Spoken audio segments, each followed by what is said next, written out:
Magandang araw mga ka-bake and roll. Welcome po muli sa ating YouTube channel. For today's video ay gagawa tayo ng brioche breads na napakalambot at napakalinamnam. Ituturo ko sa inyo step by step at yung mga tips para hindi tayo magkamali sa paggawa ng ganito mga tinapay. Hindi rin natin kailangan dito gumamit guys ng bread softener or mga bread improver para makagawa tayo nitong napakalambot at napaka-moist na tinapay. Sobrang dali lang nitong gawin guys, kaya wag na nating patatagalin yan. Tara, umpisahan na po natin. Dito sa ating bowl, ilagay lang natin lahat ng ating mga dry ingredients, yung ating bread flour, salt, powder milk, at saka yung ating instant yeast. I-mix lang natin ito hanggang sa mag-well combine lang sila guys. Then, dito gumamit pa ako dito ng stand mixer guys kasi medyo madami itong flour na gagawin natin ngayon. 800 grams ito guys, or 3/4 recipe yung gagawin natin. Pero ilalagay ko rin guys yung kalahating recipe dun sa ating description box para yung gustong gumawa ng konti lang, ayan, pwede naman.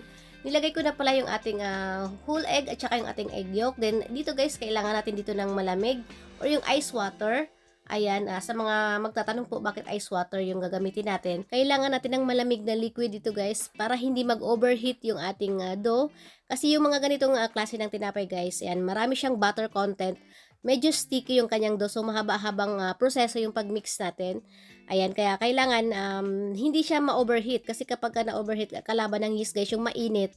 So kapag ka na-overheat siya, mamamatay yung yeast dun sa ating dough. Hindi na maganda yung kakalabasan ng texture nung tinapay natin. Titigas na yung tinapay natin guys, so papalpak na yung ating dough.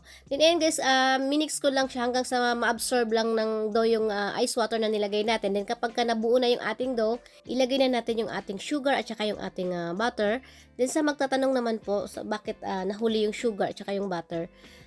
Again po, sa mga ganitong klaseng tinapay, kailangan antayin muna natin mag-active yung gluten dun sa flour. Yung unti-unti siyang mag-active guys, then tsaka natin ilagay yung ating sugar at tsaka yung ating butter kasi medyo mabigat yung dough natin kapag ilagay natin agad yung ating sugar at tsaka yung ating butter. Kaya mas maganda yung ganitong procedure yung gagawin natin guys para mas maganda yung magiging texture ng ating tinapay.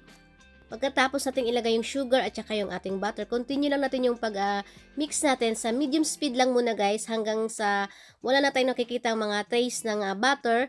Then after, kapag ganito na siya guys, wala na yung butter, i-adjust lang natin yung speed natin sa medium-high. Continue lang natin yung pag-mix natin ng 18 to 20 minutes. Yes guys, ganun katagal dahil sa ganitong klase ng dough, sobrang sticky talaga niya dahil sa dami ng butter na nilagay natin. Pwede nyo namang masahin yung inyong dough pero mas matatagalan kayo guys kapag mamasahin nyo siya gamit ang inyong kamay. Then after 20 minutes, i-check na natin yung ating dough. Syempre gagawin natin yung window pane test natin para masiguro nating malambot talaga yung ating tinapay. Then ayan, i-stretch lang natin yung ating dough na kung kaya, hanggang kaya nyo siyang panipisin guys na hindi siya napupunit. Ayan, ibig sabihin ready na yung ating dough. Kailangan gagawin natin tong ganitong test guys or yung ganitong procedure para hindi po tayo papalpak sa paggawa ng ganitong kalambot na tinapay. Then naglagay lang ako ng konting oil dito sa ating bowl. Ilagay na natin yung ating dough. Ito yung una nating dapat tandaan, yung paggawa ng dough kailangan ma-perfect natin or makuha natin yung tamang pagmasa ng dough. Then isasara lang natin yung likod ng ating dough guys. Kailangan wala siyang mga butas-butas doon para hindi siya mag-absorb ng maraming oil kasi kapag nasobrahan din ng oil guys, titigas din yung ating tinapay. Then tatakpan lang natin siya ng cling wrap at paasahin lang natin siya ng mga 45 minutes. Ang susunod naman natin gagawin ay yung ating filling para sa ating chocolate brioche. Ayan, pinagsama ko lang yung ating softened butter, yung ating brown sugar at saka yung ating cocoa powder. I-mix lang natin ito guys hanggang sa magiging parang paste na siya. Set aside na muna natin ito guys. Then ang next naman natin gagawin ay magkakat na tayo ng dough.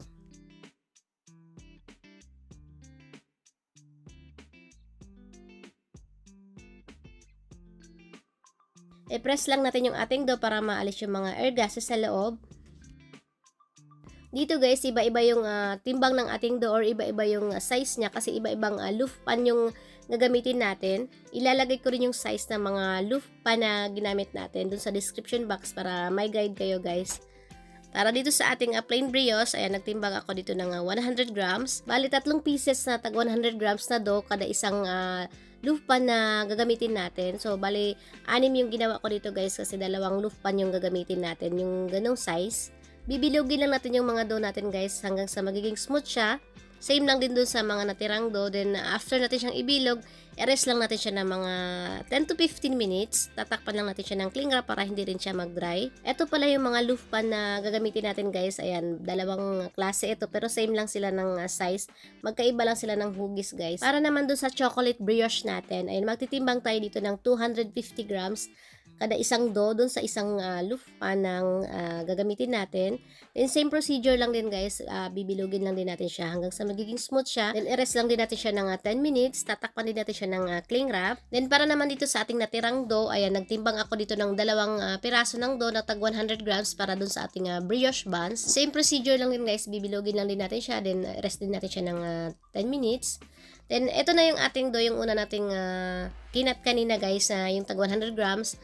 Ayan, ilalapad lang natin ito. Ito yung plain brioche natin. Basta sundan nyo lang yung procedure guys na ginagawa natin. Ayan, then i-fold lang natin yung ating dough. Kailangan masikip yung pag-fold natin para hindi siya magkaroon ng hangin sa loob para maganda yung texture ng tinapay natin.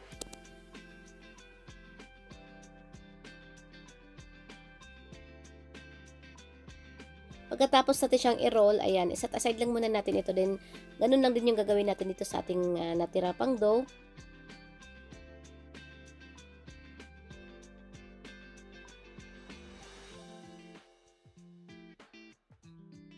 Pagkatapos nating i-roll yung ating dough ng pahaba, ayan, pagdugtungin lang natin yung bawat dulo niya guys. Then, para lang tayo dito ng braid ng buhok, ayan, basta sundan nyo lang yung nasa screen guys, yung pag-shape natin ng ating dough.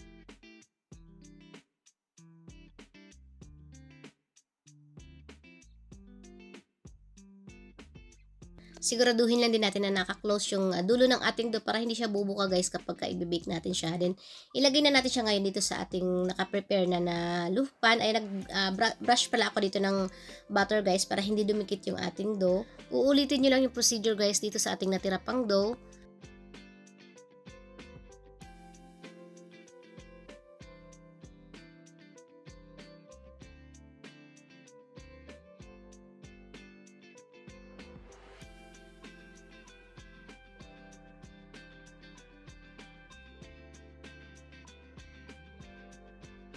Ang next naman natin gagawin guys, yung ating chocolate brioche. Ayan, ilalapad lang natin yung ating dough or ipa-flatten lang natin siya. Huwag nyo din masyadong panipisin yung inyong dough guys para hindi siya mapunit kasi maglalagay pa tayo dito ng filling. Ayan, lalagyan na natin siya ngayon ng ginawa nating chocolate paste. Ayan, mga nasa 2 to 3 tablespoon lang guys kada isang dough natin.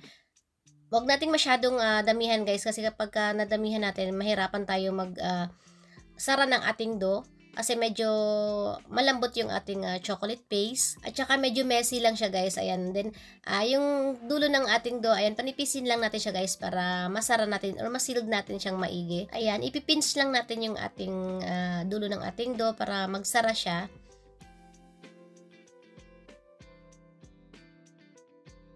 Gumamit lang ako dito ng cake scraper guys para slice yung gitna ng ating dough. Pwede kayong gumamit ng knife pero mas maganda kung scraper yung gagamitin natin para straight siya guys at hindi tayo masyadong mahirapan at hindi masyadong maglalabas yung filling na ginawa natin. Then, ganun lang din siya guys, i-overlap lang natin yung ating dough natin. Pagdugtungin lang din natin yung magkabilang dulo tsaka natin siya ilagay dito sa ating baking pan. Ito yung 7x3 na size guys na loaf pan natin. Ayan, nag-brush din ako ng butter dyan para hindi dumikit yung ating tinapay.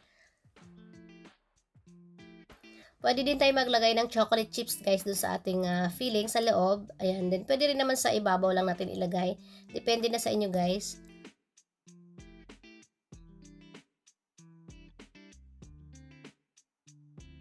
Ito naman yung brioche buns natin guys. Ayan, tag 100 grams ang bawat isa nito, yung timbang niya. Pwede nyong liitan kung gusto nyong medyo maliit yung inyong burger buns or yung inyong brioche buns. And ayan, tatakpan lang din natin siya. Nilapad ko lang siya ng konti guys para hindi siya yung bilog na bilog. Then ito naman yung ating mini loaf. Ayan.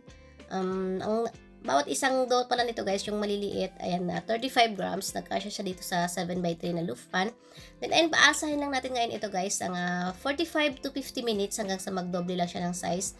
Then meron tayo ditong egg wash, ayan 1 egg yolk at saka 1 tablespoon na milk. Ayan, i-brush lang natin yung ating tinapay bago natin siya i-bake. Then ito na yung ating tinapay guys after 50 minutes. Dapat guys, hindi siya masyadong alsang-alsa or huwag nating i-overproof yung ating tinapay kasi magko-collapse siya guys kapag i-bake natin siya kapag nasobrahan siya ng hangin sa loob. So, kailangan sakto lang. Kapag nag 3/4 na siya guys dyan sa kanyang lagayan or sa kanyang pan, ayan, pwede rin guys, or basta hanggang sa magdoble lang siya ng size. Then, ito naman yung ating burger buns. Naglagay ako dito guys, or nag-add lang ako ng sesame seeds sa ibabaw. Pwede rin naman kahit wala ng sesame seeds. Then, ito naman yung ating mini loaf. Nag-pipe lang ako dito ng softened butter. Then, dito sa ating chocolate brioche, nag-add pa ako ng mini chocolate chips sa ibabaw. Pero ito naman ay optional lang guys. Nasa inyo na yun guys kung ano yung gusto nyong ilalagay na toppings. I-bake na natin ito ngayon guys sa ating naka-preheat na oven ng 170 degrees Celsius ng 18 to 20 minutes or hanggang sa golden brown lang yung ibabaw ng ating tinapay.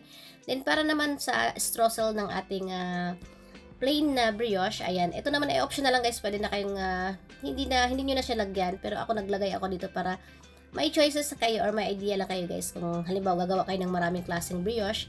Ayan, pinagsama ko lang yung flour, sugar at saka yung ating butter. Then hanggang sa mag-crumbs lang siya. Then ilalagay na siya natin ngayon dito sa ating plain na brioche bago natin siya or pagkatapos natin siya lagyan ng egg wash. Then ito yung isa guys, nag-pipe lang din ako ng softened butter. Then dito ko siya nilagay sa isang brioche natin. Ito yung toppings natin, yung streusel na ginawa natin kanina. Then same lang din guys, same baking time, same oven temperature lang din. Ayan din. After natin siyang i-bake, ito na guys, sobrang alsa niya. Ito naman yung ating plain brioche. Ayan, napakaganda ng kulay niya guys. Ito guys, habang mainit-init pa, pwede nyo na siyang iserve o pwede nyo na siyang kainin guys. Alam naman natin kapag tinapay, mas masarap talaga siyang kainin kapag mainit-init pa siya. Pero kapag madamihan yung gawa natin guys, para mapanatiling moist at saka malambot yung ating tinapay. Kapag medyo malamig na siya guys, hindi naman yung totally na malamig talaga. Yung parang maligam-gam or warm pa yung ating tinapay. Babalutin na natin siya agad guys kung mayroon kayong cello sheet. Kahit anong plastic guys, yung kagaya ng pinangbalot natin sa Tyson cake or sa mga ensaymada natin. Yung mga, basta plastic siya, kailangan hindi siya mapasukan ng hangin para hindi siya mag-dry guys. Ayan, para moist at malambot pa rin yung ating tinapay kahit mga ilang araw na din. Ito guys, papakita ko lang sa inyo kung gaano kalambot at ka-moist yung loob ng ating tinapay. Ito yung burger buns natin or yung brioche buns natin. Ayan, hinati ko lang siya sa gitna. Ayan guys, napakalambot at napaka-moist niya sa loob. Ayan, kitang-kita nyo naman. Hindi siya dry kasi kapag dry siya guys, hindi ganyan yung texture niya. Ayan, pwede nyo na itong gamitin kapag nagbebenta kayo ng mga burger. Ayan, pwede siyang gawing pinaka-base nyo ng burger buns or brioche buns. Then, ito naman yung ating plain brioche. Ayan, sobrang lambot din ito guys. At dahil sa sobrang lambot niya, para na siyang mayuyupi kapag hahatiin mo siya guys. Then, ito yung gusto ko dito guys. Dahil napakasimple niya pero sobrang linamnam niya guys. Napakasarap niyang isawsaw sa mainit na kape. Ayan, gustong-gusto ko siyang hinihimay-himay ng ganyan guys. Dahil sa sobrang lambot niya, tuwang-tuwa ako talaga sa outcome ng tinapay na ito guys. Basta tandaan nyo lang yung mga tips natin guys. Yung unang-una yung paggawa natin ng dough. Dapat ma-perfect natin yon at magawa natin yung window pane test natin. Yun talaga yung pinakamahalaga.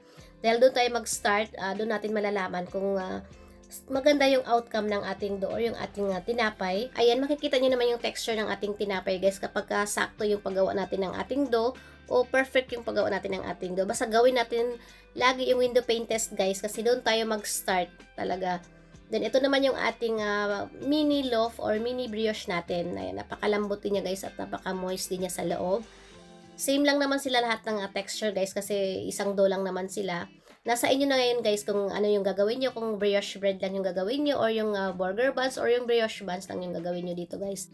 Etong dough na ito guys, para di siyang multi-purpose daw, pwede nyo rin siyang gamitin sa paggawa ng ensaymada or pandikoko kasi consider din siya guys as sweet dough. Ayan, lahat ng sweet dough guys, pwede nyo siyang gawa ng iba't ibang klaseng tinapay. Pwede nyo siyang lagyan ng palaman or plain lang. Ito pala yung brioche natin guys. Ito yung paborito ng mga kids ko kasi may chocolate. Alam naman natin pag mga bata, paborito talaga ang mga chocolate. Ayan, kita-kits po tayo ulit sa aking susunod pa mga videos. Maraming salamat po sa inyong panonood. Mag-iingat po tayo palagi.